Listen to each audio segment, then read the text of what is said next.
For many Caribbean leaders, the question is not why China is here, it's why the US and Europe weren't already doing more. They point out that China stepped in when others didn't, that it offered funding for infrastructure that had been ignored for decades, and that the region shouldn't be treated as a pawn in someone else's rivalry. Chinese officials say their projects are about trade and cooperation, that they follow local laws, that they are not building military bases, and that debt trap diplomacy is a myth pushed by critics who don't want China to succeed on the world stage. In many Caribbean countries, China has restructured debt when asked. It has canceled some interest-free loans, and it hasn't taken control of any Caribbean port or public asset as a result of non-payment. China's role in the Caribbean is often described as strategic, but for many of the countries involved, it's been practical.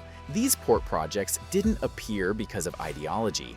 They happened because there was demand, and China responded. Financing was available, construction moved quickly, and the partnerships that followed were based on what each side needed.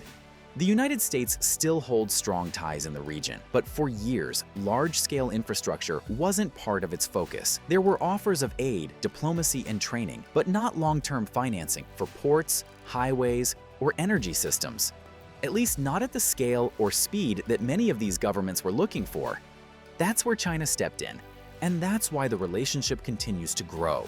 It's easy to view this as competition. But for countries in the region, it's often seen more simply, as a choice between waiting or moving forward.